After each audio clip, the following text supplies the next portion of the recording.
পাহাড়ে রাত নামার সঙ্গে সঙ্গে মেঘের ঘন চাদর পুরো কটেজটাকে যেন পৃথিবী থেকে আলাদা করে দিয়েছিল। বাইরে বইছিল হাড়হিম করা উত্তরে হাওয়া, আর পাইন বনের ওপর দিয়ে ভেসে আসছিল বাতাসে মাতাল হওয়ার গর্জন। কিন্তু কাচের জানালার পাশে পুরনো দিনের সেই কাঠের কটেজটার ভেতরে পরিবেশটা ছিল একদম ভিন্ন, উত্তপ্ত, দম বন্ধ করা আর এক তীব্র টানে ভরপুর। কোণের ফায়ার প্লেসে জ্বলতে থাকা শুকনো কাঠের লালচে আলো এসে পড়ছিল তৃষার মুখের ওপর। তার খোলা পিঠ ভেসে গড়িয়ে পড়ছিল আভেজা চুলের এক একটা গাঢ় লুটি। বরফ শীতল আবহাওয়ায় হঠাৎ করেই তৃষার গায়ের তাপমাত্রা যেন অনেকটাই বেড়ে গিয়েছিল। সে কাঠের শক্ত টেবিলে হাত রেখে দাঁড়িয়েছিল, আর তার ঠিক পেছনেই দাঁড়িয়েছিল রণজয়। রণজয়ের তপ্ত নিঃশ্বাস তৃষার ঘাড়ে এসে পড়তেই তৃষা চোখ দুটো শক্ত করে বুজে ফেলল। তার সারা শরীরে এক অজানা শিহরণ বয়ে গেল। রণজয় তার দীর্ঘ আঙুলগুলো দিয়ে তৃষার চুলগুলো আলতো করে একপাশে সরিয়ে দিল। তারপর অতি সাবধানে তৃষার কাঁধে আর ঘাড়ে নিজের ঠোঁটের উষ্ণতা ছুঁয়ে দিল। তুমি কাঁপছো, তৃষা। রণজয়ের গলাটা স্বাভাবিকের চেয়ে অনেক বেশি নিচু আর গম্ভীর শোনালো, যেন এই অন্ধকার আর গোপন ঘরের নীরবতা ভাঙতে সে নিজেও ভয় পাচ্ছিল। তৃষা কোনো কথা বলতে পারল না। তার মনের ভেতর নীতি আর ব্যাকুলতার এক তীব্র যুদ্ধ চলছিল। যে সমাজে সে বড় হয়েছে, সেখানে এভাবে অন্য এক পুরুষের বাহুডোরে নিজেকে সমর্পণ করা চরম পাপ।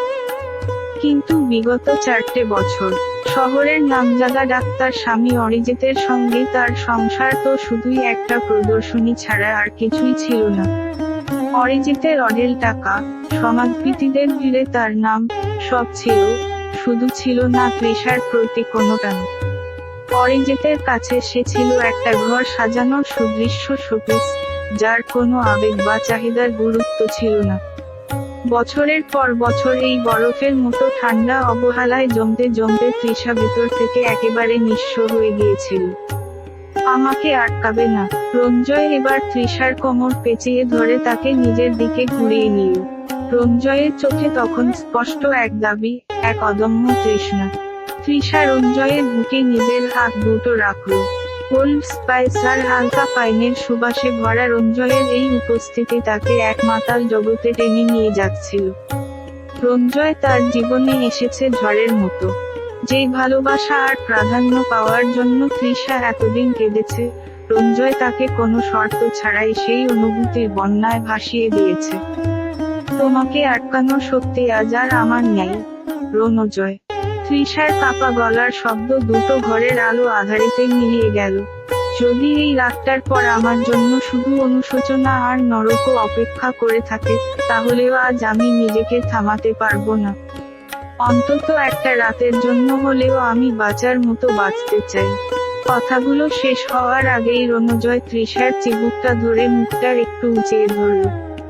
তাদের ওষ্ঠের দূরত্ব নিমেষেই শূন্যে নেমে এলো। রণজয়ের ব্যাকুল ঠোঁটের স্পর্শ তৃষার ভেতরের সমস্ত অপরাধবোধ, সামাজিক লজ্জা আর দীর্ঘদিনের একাকিত্বকে এক লহমায় পুড়িয়ে ছাই করে দিল। এটা কেবল শরীরের মিলন ছিল না, এটা ছিল দুটো খাঁচাবন্দি আত্মার এক অবৈধ কিন্তু চরম মুক্তিস্নান।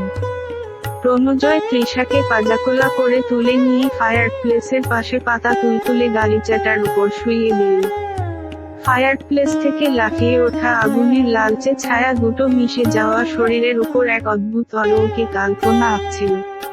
রণজয়ের হাতের প্রতিটি স্পর্শে তৃষা নতুন করে নিজেকে আবিষ্কার করছিল, যেখানে কোনো নিয়ম নেই, সামাজিক ছক নেই, আছে শুধুই এক তৃষ্ণার্ত ব্যাকুলতা। বাইরে ঝড়ের দাপটে পাইন গাছের ডালগুলো আছড়ে পড়ছিল, আর ঘরের ভেতরে দুটো শরীর সমস্ত নিষেধের শিকল চুরমার করে দিয়ে নিজেদের বিলীন করে দিচ্ছিল এক চরম নিষিদ্ধ আবেগে।